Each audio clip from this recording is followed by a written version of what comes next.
Welcome to No Question About That. This is the midweek pod with me, Ed, and him, Adam. Adam, how's it going? Oh, isn't it nice to do a podcast where things are good? It's like we were talking about pre-pod. It's been like a strangely quiet week because we're going well. There's nothing for Sky Sports to latch onto. There's no.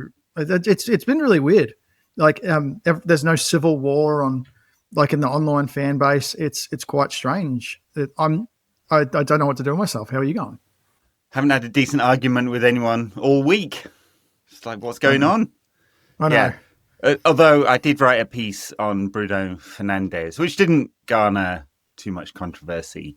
Someone replied to me on one of the social platforms with a whole screed about Marcus Rashford. I'm like, come on. It's like everything has to have a disclaimer. This is what this is not about. Just so you know, it's like whenever you say anything on the internet, It's that whole meme, isn't it? It's that whole meme about, you say you like waffles and someone comes at you saying you hate pancakes then, it's that. Anyway, yeah, it's been a good week. It's funny, the conversation has switched from, does Amorim need replacing? Are we going to fire him? Should we fire him?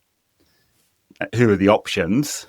To, are we going to win the league and how many points are we going to win it by? Well, not quite that, but... No, it has. I actually saw someone putting out the fixtures and being like, this is our march into Christmas and the title. And I was just like, stop riding the highs and lows so hard. Yeah, that is some hard riding. He did get asked about Champions League, though, after victory last weekend. It's fine to have a target. I think there was a report on Sky saying that everyone at the club would be happy with 6th.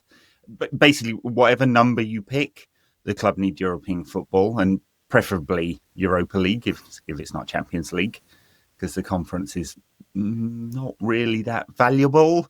So I think that's a fair question because it is the target that the club has and what they'd been aiming towards. And it was likely, despite what Jim Ratcliffe said, the proximity to that target that would have dictated Amorim's future rather than any specific time period. But we don't have to worry about that. 4 now, 3 wins on the bounce, plus the Chelsea one a couple of weeks before that has taken a lot of the pressure off, hasn't it? I mean, he looks, I don't know, does he look happier this week? Maybe. I don't know. Pressure's off. That photo of him in the car that people have been posting around saying, look what winning can do for someone compared to what he looked like, 3 weeks ago, a month ago. Right.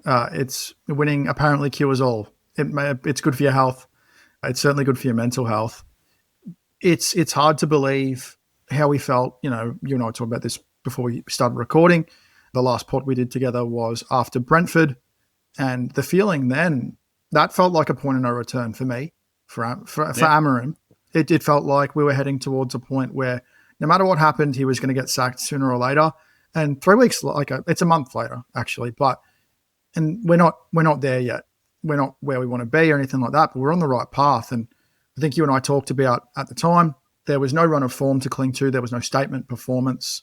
The players didn't feel like they were we felt like the players weren't being platformed appropriately or a way that could maximize them. And then 3 weeks later, we've been given a semblance of hope, something real and tangible to hold on to. It's exactly what we were looking for. So the tonic for what United needed was in the last 3 weeks. So I think you found all of those things in those 3 weeks. Now we're a long way from where we want to be, but we're on the road to it now. And you couldn't say that before. And it's a really nice feeling. And I think if last season taught us anything is that we should enjoy this. Oh, of course, you've got to live in the moment while understanding that there is a big picture and that there is a big picture. United need to be somewhere that is not here. Which is back amongst the elite and challenging for trophies. I think we all understand that takes a long time, and discussion about a manager is whether we're headed in the right direction. Could you see light at the tunnel? Could you see this manager taking United to that point? Right? And it was getting to the point where I was saying things like, well, I kind of want him to stay, but it's blind faith because I have no evidence. Now we have a little bit of evidence. It is only 3 games, right? Ten Hag apparently won 3 games in a row 7 times. So a little bit of context there, and that's Ten Hag. We should talk about what changed, though, because I did see a few people push. In fact, a few people push back on me Because prior to the Brighton game, I was like, he can't play the same approach as he did against Liverpool. It's not going to work in this game. And he did change, right? And there's been some significant changes both over the course of this season and in the last few games, which I think have helped him. And also, not that I think he's under any less pressure, but also kind of put pay to the idea that he is too stubborn to change anything, because I think there are some pretty significant changes. Outside of the basic structure of 3-4-3, the formation hasn't changed, but we are now very much the most direct side in the Premier League, for better or worse. That very much changed. We saw hints of that early in the season. I remember tweeting during the Arsenal game going, I'm not sure this long ball stuff's going to work. Obviously, the goalkeeper changed. That's a big difference because we have someone who's just competent. Just competent, you know? We don't have to panic every time a ball comes in because he goes out there and he catches it. You know, there's arguments about whether he should have done better with a free kick last weekend or not, but I don't think that would destroy anyone's confidence in him. And then the other major thing that has changed, as well as a few other tweaks, is the out of possession shape. I mean, it's clearly a 4-4-2. He's just moved away from the suicidal donut-sized the Eric pressing Ten shape that he Hag had. Memorial donut. Yeah. Well, for different reasons, but ended up in the same place.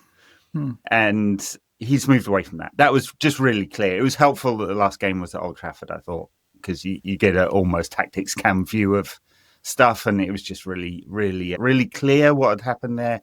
And it's given United a much stronger platform, as well as like trying to get an extra man in to build up, which this time was not Matthias de Ligt.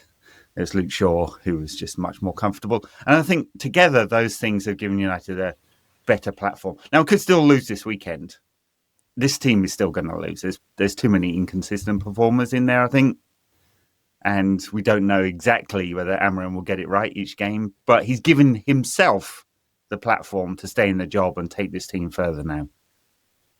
Well, they've also still got AFCON to deal with. They lose their entire right side. So yeah, Masraoui, Mbeumo and Ahmad will all disappear for 7 games. And you have to hope that there's been jokes about Andre Onana helping send Brian Mbeumo back to Manchester United early, should he take his Manchester United form to AFCON. But yeah, a lot's changed. The more directness, I think I saw H on Twitter, who does the overlap breakdown channel. Yeah. He was saying that long goal kicks have increased by 29%. That's definitely been an intentional thing. That can't happen by accident when you have that greater variance. No, just bypassing the central build-up and not doing it in thirds, I suppose, is how he put it. But as well as that, I think the centre-backs are clearly operating with more confidence, bringing the ball forward. That isn't something they were doing before. We saw De Ligt do that against Chelsea, and although he isn't primed for that role, he was showing a willingness to do it, which again speaks to probably buying into the system.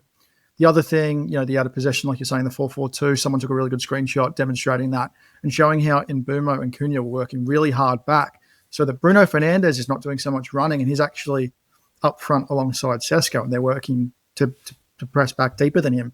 So there's a variety of changes, and I think one of the things we spoke about post-Brentford was that Amorim's stubbornness could lead to his downfall, and it hasn't, because he's shown the willingness to tweak. And I think there's been this misconception from his press conferences and through the language barrier that he's not willing to change his system, but what he's actually answering questions to are about his formation, and I think that is a little bit lost in the translation, because he's tweaking parts of his system.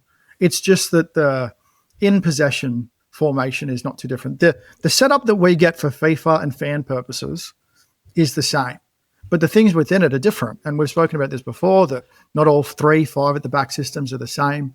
Right. And I think there's this need to win the debate or point score on whether he's changed things or not. But arguably, the team is more confident in what they're doing. There's more belief in the system, and they're working better on and off the ball to make it happen. To me, yeah, they're winning. So who gives a shit? Well, I know, but we have a 45-minute discussion about it twice a week. So I mean the needless debate on who needs to be right about it. Oh, sure. Well, look, and social media is not a great place for holding more than one thought in one's head at a time. No. I'm just putting my opinion out there. You don't have to share it. In life, this is true anyway, by the way. You'd be amazed. There are some amazingly accomplished people who can't do that either. So it's not patronizing. It's just true. Not everyone can think laterally. But there are many things that have happened at the same time or over a period of a few weeks that have contributed. Yes, confidence. Yes, finishing your chances. They're above water on XG now by about the same amount that they were below water previously. So they're taking their chances. This is quite a high barometer of success in football if you score goals, right? But then there have been the tactical changes, the systemic changes, not philosophy, not shape, but applying it to different players in different phases of play. We've reduced our burden on our wing-backs to be the creative force, the old model, or his preferred model, the model that we saw at Sporting, where there was overloads in wide areas and the wing-backs were heavily involved in that, is less prominent when we go a bit more direct, straight into the final third. We saw at the weekend, Ahmad was very prominent alongside Mbeumo, worked really well. Diogo Dalot and Cunha, not quite so well, as good as Cunha played. That link-up doesn't quite feel that Dalot is not going to go on the outside and create space for Cunha, for example. But there have been changes, clearly. I mean, it's obvious. So anyone who's saying no is just wrong and ridiculous. But this is a credit to Amorim because it's come maybe 6 months too late, but he's like, okay, this isn't working. I need to switch things up. You still have issues. You have issues in wing-back positions, right? We are weak there. Dalot, we know, is a 6 out of 10 performer every week. Dorgu is up and down, mostly down at the moment. Don't want to be too harsh on him because he's played, 30 games for the club and he's 21 years old. So perspective and all that. And he's come from a different league. But the to-date performances, not been great, not enough end product at all. Still very raw. It's a challenge. We still have the issue when Casemiro goes off, it goes to shit.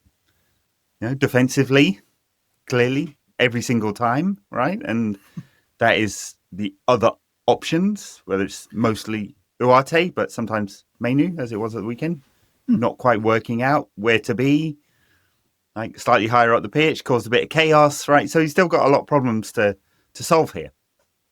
Yeah, and I've been wondering, when you look at those numbers with Casemiro, 3 goals conceded on, 16 conceded off, does that answer more questions about the substitutions and the issues with the subs? The fact that he's the trigger more than anything else than maybe we've had with the substitutes, and they lose that stability that he provides. Because I think, in the Anfield game, the substitutes were good and the substitutes performed. Dorgu was really good at Anfield and then struggled on the weekend at Brighton or at home to Brighton. So I think, there's still things to figure out. They've still got to figure out the midfield long term. But right now, between Casemiro and Bruno Fernandes and the things that they're figuring out around it, it's working. So I think ultimately it shows that Amorim's compromised in ways, or maybe not compromised as much as he's learned. He's taking the feedback that the Premier League is giving to him and making the requisite changes to win.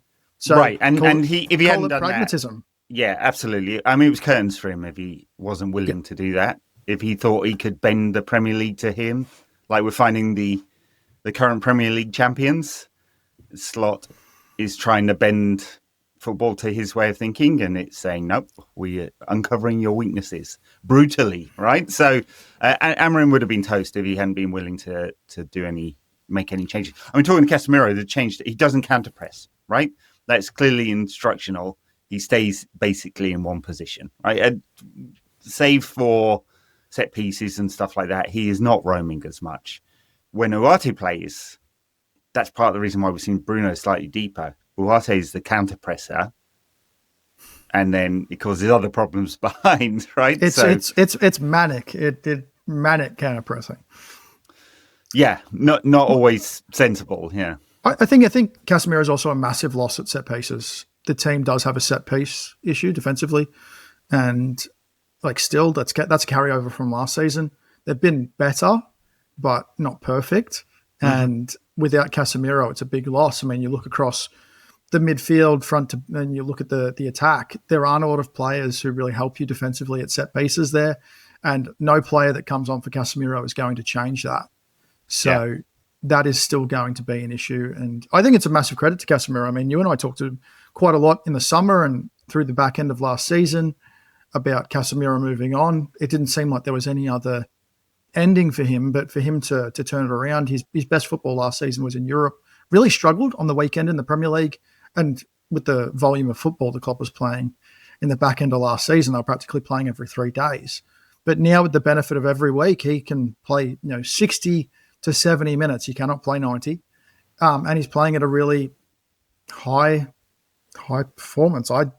It's really impressive, honestly. But I mean, when you're talking about one of the most influential shielding defensive midfielders of his generation, it's not a massive surprise, and we know what a top professional he is. But it's still a massive credit because it felt like there was a death knell for his career at the club, and he's managed to turn that around.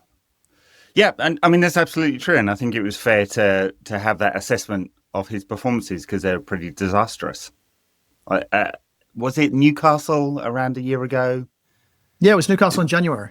Yeah, and it was bloody awful. Was that that was the Eriksen Casemiro midfield, wasn't it? And there against the best midfield in England. You were like a few others where is this the Gary Neville moment? He should just retire. He can't hack it anymore.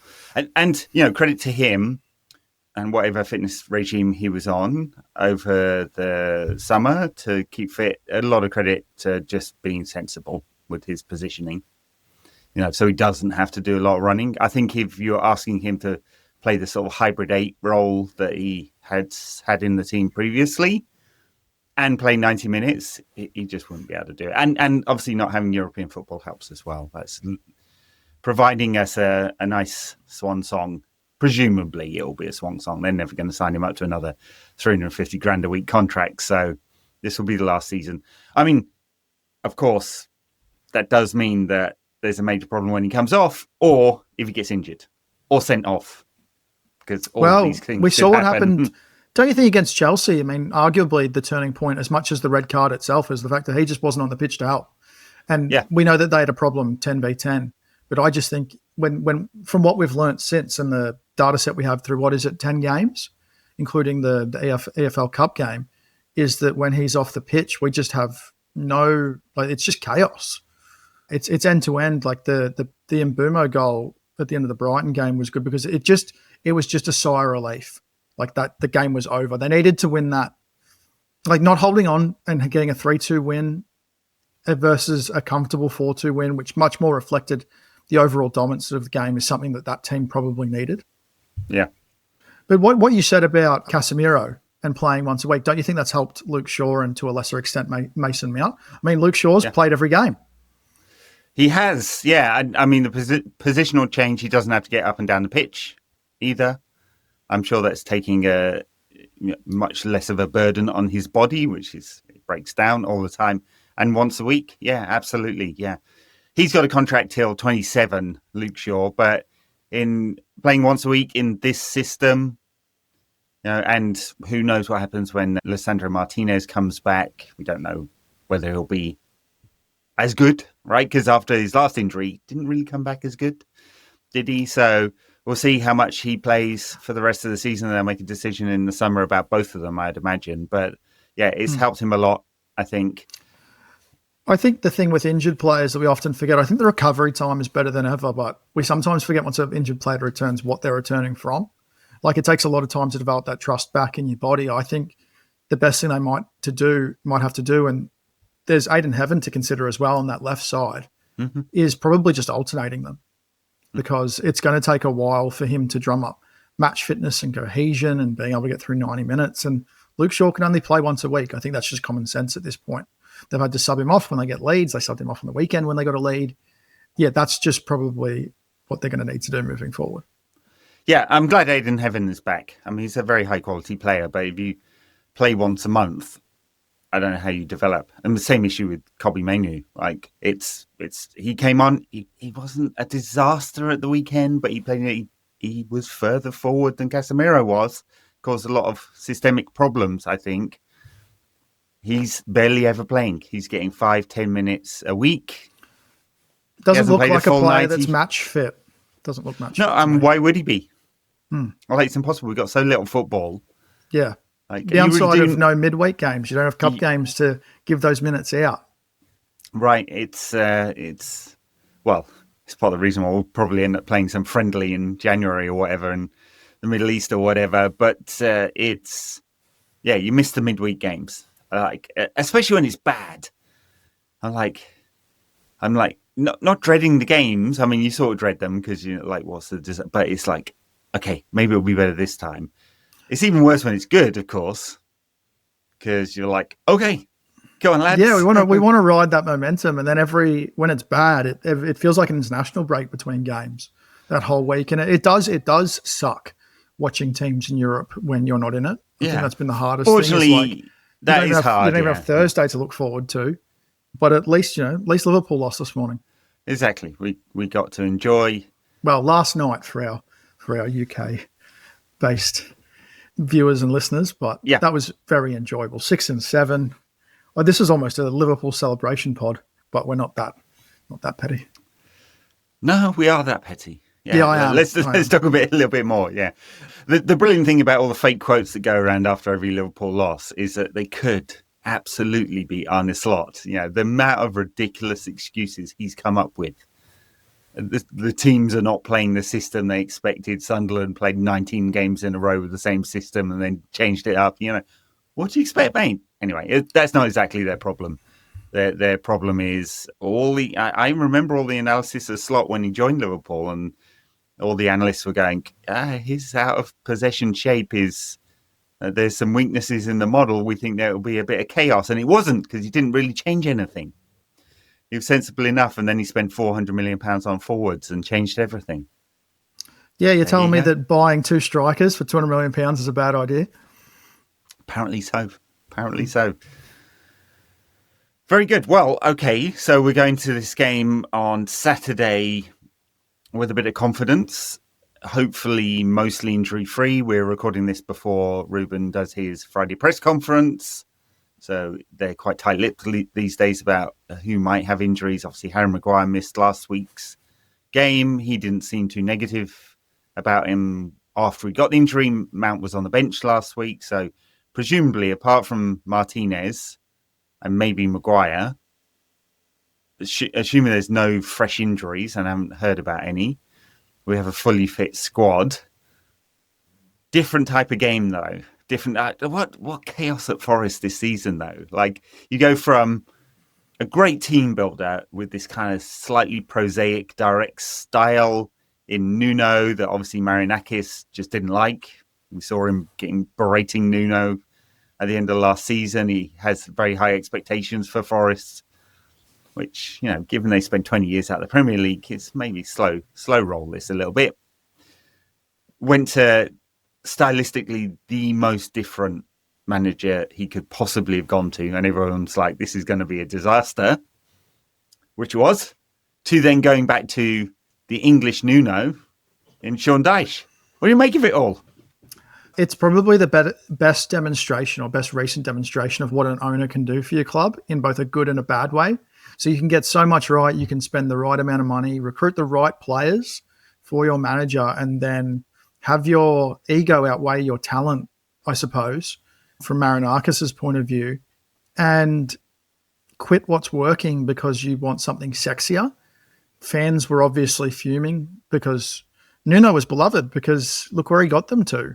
Yeah. Ultimately, when you wash it all away, and I think we're learning this, is that winning is what matters. And sometimes winning any way you can is what matters. There isn't, and as much as Arne Slot will disagree with you, there is more than one way to win in football.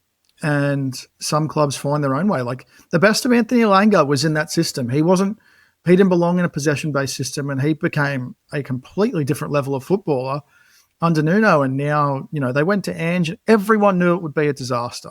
It's like when Roman Abramovich wanted Chelsea to play like Barcelona, but that isn't just that. Then he just kept sacking managers because that wasn't the way that their squad was built to play. So I guess Marinakis is going the Abramovich route, but with the far less resources, far less reputation. And now they've gone to Sean Dyche, who is certainly Nuno light. And it's a great revenge game for Rúben Amorim if he caught the overlap at the end of last season. I'm sure you've seen the clip going around again. from Daesh, and I only noticed because people keep retweeting something I said at the time, is that Amorim's best result was against Daesh. It was 4-0 versus Everton at the time. So, I hope that translates again and we whip them on their own ground. Yeah. The Forest thing is fascinating, isn't it? I mean, it's obviously Marinakis' ego that's at play here, and he just has an expectation that's above Forest station. I know they were twice European Cup winners, but that was 45 years ago. And they spent an awful long time out of the top flight. You have to build within your resources. Like, they have a small ground. Their budget is a third of Manchester United's. They push the envelope on FFP, PSR anyway, right? They push the envelope on their social media presence, or Marinakis tweeting from his own phone or writing press releases from his own phone, right? And so he's obviously in a hurry. I don't think anyone would, if they had a strong CEO or a strong sporting director, no one would recommend doing this kind of, like, if you're going to make the change, like if he was like, look, I just can't stand this style of football. European football gives me a chance to hire some players of a different status, different type. You do it in the summer, right? You appoint your manager of the style that you want, and you do it in the summer and give them a pre-season and say bye to noon, because it's like I guess you could make some. They didn't have a good start to the season, but 7 games in. Or no, it wasn't even that. It was like 3 games in. A league this tight, it could cost them their spot in the Premier League. That's what it's going to be like this year. There aren't 3 obvious sides to get relegated. I still don't think after 9 games we have 3 obvious candidates. I'm not even sure we really have one with 29 games to go. There's just still so much to change. The fixtures will get tighter and tighter in terms of how close together they are. The winter period always causes chaos, and a couple of teams tend to fall out then. Or tumble into the relegation race. So it could be suicide for them. It would be a real shame, because they were a really good story last season. But I don't know. I just don't love the idea that there's just the sacking him because you want a style of football. It's just a big rich boys and their toys. I just hate that. There's just something I don't like about it. But then you and I had discussed offline what about Marinakis' business dealings. So, bad things about people. I don't know what you're talking about, Adam. All I can say is that heroin dealers should not own football clubs. No, was it cocaine or heroin? Neither should. Neither of them. Drug dealers, countries, who else? Yeah. Oil tycoons who also have ties to Russia and things that are really shady there probably shouldn't own football clubs. That's my opinion. But maybe that's why I'm not welcome in Saudi Arabia. Are you not welcome? You might be. I don't think it would be wise for me to land in Dubai anytime soon. You might take a short walk off a very tall building. They tend to do things to people in the media there. So people who speak out against the regime. Yeah. Although you're not one of their own, so maybe they'd be less offended. Yeah. How do United approach this then? I mean, it's a bit hard to say what we're going to get from Daesh. I assume it goes back to sort of like fairly direct, compact, fairly deep defensively, try and play on the break in whatever fashion they can. I assume they're not a high possession side. Forest, they're like one of the lowest possession sides in the league, in fact, but also don't create an awful lot of XG or XG against, right? That's slightly different this season because obviously they've been getting quite a lot of bad results. But we've got to take and the other thing to say on a similar vein is that United are much worse away from home than at home. And we've got to win against Liverpool, certain style that we rolled out there, very a one-off, I would say. They won't do that again against Forest. In fact, a long ball against a low block just doesn't work, generally speaking. So how do we approach this one? I guess your guess is as good as mine, right? Like I would expect them to revert to a previous version of themselves. They've got to probably do what they can now to get some stability, as much as Marinakis might not like it. So I think we're going to certainly see probably a 24-25 version of Forest, an incredibly good defensive unit last season, and that's what set the platform for them to be such a good counter-attacking side. So that's a little concerning to me. We've really struggled to break down those teams But I mean, I'd expect the team to come in unchanged. You would expect Amorim to back his 11 in again, but do they try it? Do they try to play a more expansive game this time? Do they go away from the long ball? Do they do more short goalkeeper distribution? What are you expecting? I'm not expecting that yet. I mean, at some point, we can't. I mean, Senna Lamans is not so bad with his feet that we need to launch it every single time.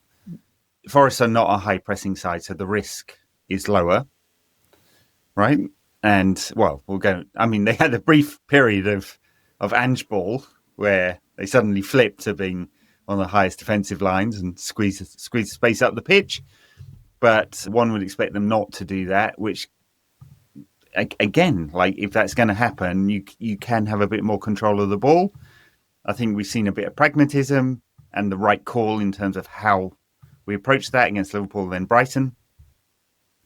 Brighton weren't really allowed to press in because we bypassed it, and they weren't allowed to settle on the ball in the middle of the pitch either, with Baleba and Ayari both having real stinkers, I'd say. So I think a little bit of a switch up. I wouldn't expect Senna Lamans to start like tiki-takaing it out. The big call really is, does Yoro stay in the side? He was very unlucky to be dropped. It tends to be when Amorim is either worried about being under a lot of pressure and having to do a lot of box defending, or worried about set pieces. They'll play both De Ligt and Maguire. I don't see that as being a problem in this game. So I think Yoro will probably start alongside De Ligt, especially if there's still a question mark around Harry's fitness. So, it could well be an unchanged 11. I wonder, I mean, he never plays Ahmad and Dorgu, does he? So it's not like the output from Dorgu is any better than Dalot. I'm just so sick of seeing that guy at left back, because he's not much better at right back, but at left back there's just nothing. No, in the Liverpool game, he was the only negative for mine. I hate to say it, but he was so bad early in that game. It was calamitous, and I would rather go with a higher ceiling and a lower floor in Patrick Dorgu, because I'd like to invest some time in a guy who I actually think has a future at the club. I think we saw in pre-season what he can do against Premier League opponents. He's going through a tough patch. Yeah. But guess who went through a tough patch, a couple of months ago to start the season, well, even a month ago, and that was Ahmad. And now he's playing in a slightly higher role that's more right-sided than right wing back to me. So I would just insert him, because I think right now Dorgu's more suited to slotting into the out of possession 4-4-2 as a fullback than Dalot is. I just think that's a better move. But there's something about management that we can't understand, where you know what you're getting from someone and therefore you take the reliability of that, even if it limits what you can do. I just think I much prefer the interplay between Dorgu and Cunha and Bruno Fernandes than Diogo Dalot. I'm sorry, as loyal a servant and stuff, I just think he's incredibly limited and is not a starter. Yeah. Well, I think the other issue is that because both Mbeumo and Cunha do like to drift inside in slightly different ways, Cunha more naturally into the half spaces and Mbeumo to attack the box, it does leave a lot of space on the outside, right? That is not territory that Dalot is going to occupy coming from left wing back at all. He may invert, which helps in some scenarios, build up if you're going to build up through the middle and so on. But yeah, as much as I have been critical of Dorgu's sort of output, because it's fairly non-existent, he does take up good spaces. He's very aggressive. He might be more valuable in a game like this, right, where you do need to stretch play a bit more against a low block. It might be more valuable. But yeah, that's what I would hope. I don't know. I can't do any more Diogo Dalot at left back. He's perfectly serviceable as a right back. I actually think he would probably suit right centre back if we didn't have Mazraoui being more suited to that role amongst our right wing backs already. But yeah, I can't do that anymore. Since you mentioned him, Mazraoui's barely played a game this season, which is a shame for him because he's a very high quality footballer. But we have a lot of options, basically, and we're not playing a lot of games. He played more games last season than he pretty much ever has in a season, and he had a patchy injury record coming into the club. He managed to stay fit the whole season, basically And I do like him in that right-sided centre-back role, but if I'm looking at one of Managerial or Yoro, given that Yoro's progressed with his ball carrying significantly and the recovery pace is just excellent, he's not awesome in the air, but neither is Mazraoui. So, like, I'm picking Yoro every time. And given that in the bigger games, as I said, he has played De Ligt and Maguire a couple of times, where he thinks there's going to be a lot of box defending. It's a bit hard for Maz at the moment. He's not going to get a lot of game time. No, not with Ahmad making the right wing back role, whatever you want to call that, making that his own, and he really has through the last few weeks. So it's really limiting for him because Yoro's not playing on the left side of defence anymore. That's clearly Luke Shaw's spot. And then you've got Aiden Heaven back into the side. Like you said, you've got Lissandro Martinez coming back. So it almost squeezes him as the odd man out without football. And then he's going to AFCON as well. But there will be more football. We'll start getting midweek games in the new year with the FA Cup.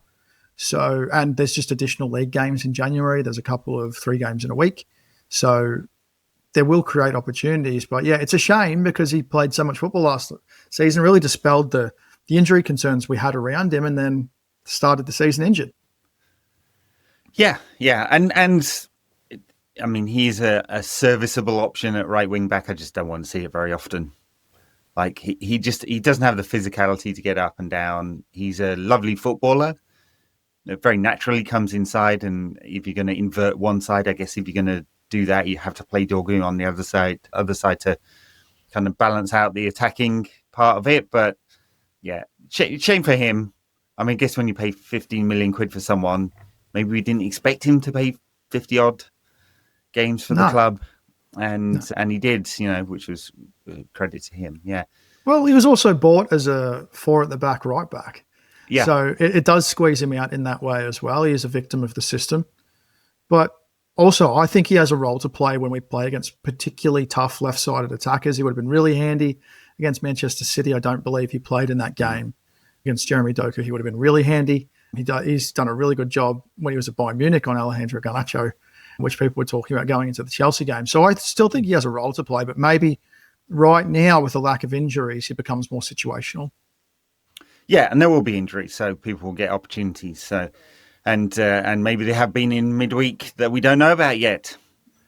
Because, like, as good as it been, as positive as the feeling is around the club, we are really only a couple of players from it all going a bit haywire, aren't we? A Fernandes injury, he never gets injured. A Casemiro injury, real problems. A Sesko injury, and we're back to a false 9. I know it worked in a couple of one-off games. If Cunha gets injured during AFCON, all of a sudden your 10s are not ideal. Not Cunha. Yeah. Yeah. No. Cunha when they're at AFCON. When we're lower on 10s and can't exactly count on Mason Mount. You need Bruno Fernandes. Got it. I thought you'd situated Brazil in Africa for a minute there. No. While the rest of the attack is at AFCON, and like you said, Sesko's another one. There's one of the problems with letting Højlund go is you're a Sesko injury away from being in the exact same scenario. Yeah. And Joshua Zirkzee, I'm actually, while we're on the subject, Joshua Zirkzee, what's your take on his situation? He seems to still be very involved with the team. He doesn't seem to be like, he's not showing physical signs of being unhappy when you're seeing him on the bench, like you see with other players at times who aren't getting minutes. What's your thoughts? Is he another player? Is he a victim of the system too? Well, he is, because he'd be a victim of most systems. Honestly, it's hard to say exactly what he is as a striker, a second striker, I guess. Or a false 9, which is or a false 9, not a thing as much now. And not right now. I mean, trends come and go in football, of course. But he doesn't score enough goals for him to be our number 9. He just doesn't seem to sniff them out at all. Plays in a different way to Benjamin Sesko, although he can play together pretty well. Josh Zirkzee, as we saw last week, he can't jump, won't jump. So it's not like you can chuck stuff in. That was not good defending. Really bad. Replay was very ugly, that attempt. Very. He is what? 5th choice for a spot number 10, maybe? I mean, what? He's behind Cunha and Bumo, for sure. But if one of those was out, you go to Fernandes, Ahmad, and Mount as your other options. And so he's probably 6th choice, actually, for one of those number 10 spots, although it depends on the situation. Does Bruno play 10 again? Well, it is a question, because I think I said something similar last week, and Amorim has shown no willingness. He's I just don't see it. Yeah.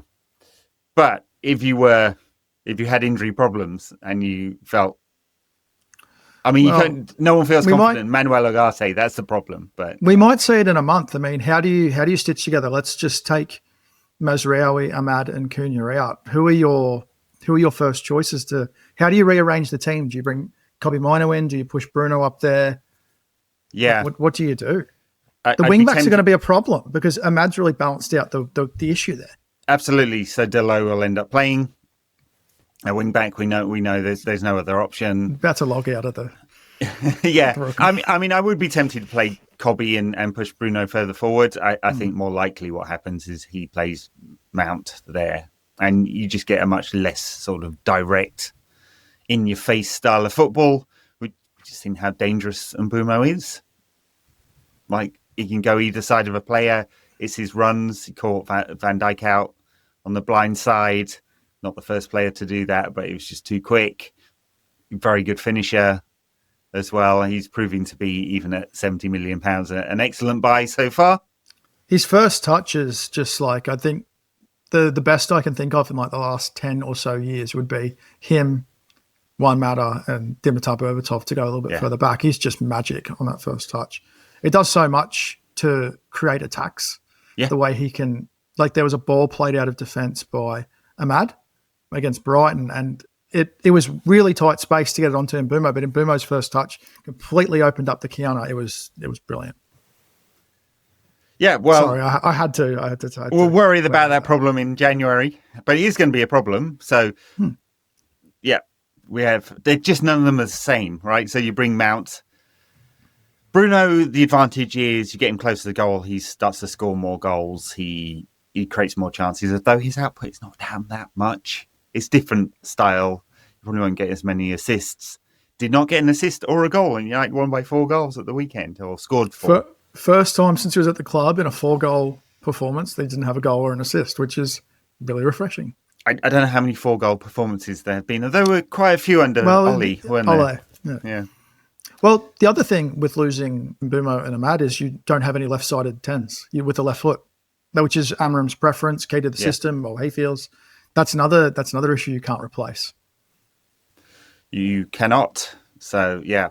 May explain why they've had Jay Lacey in first-team training a little bit, although I feel it's too early for him. But, you never know. An option off the bench and all that. Yeah, there was an interesting piece, was it in the Daily Mail a couple of days ago, about the amount of first-team training sessions attended by youth team players. So he's definitely cycling through his options. You'd have to think we're going to see some debuts and minutes, like Shea Lacey's sooner rather than later. He had that shoulder injury, which luckily wasn't serious, and they were just precautionary. But he is still so physically brittle. You would be very hesitant to give him major minutes. You would have to think they're bench minutes. Yeah, for sure. Yeah. I've been in the City Ground a few times, so it's been a while. It looks a bit different now. They are trying to rebuild it in some fashion, aren't they? They had a ongoing dispute with the council over buying a small strip of land on one side of the stadium, which I think they've solved by Marinakis making a donation to the public libraries or something like that. I don't know what it was. Yeah. Greek on Waddy's wheels. Can United find a way to get that Freightliner land in the same manner? Because otherwise that's going to cost them, 10, 15 times the price. Yeah, well, it depends. I mean, it depends how much government support there is. They could, if the government really do support this scheme and they feel it's of importance to the community, not just to Manchester United, they could issue a compulsory purchase order, which would then be at market rates. And there's, I'm sure, plenty of data on what a piece of industrial land in Salford and Trafford and the surrounding boroughs goes for. Can I throw in something snarky now? Yeah.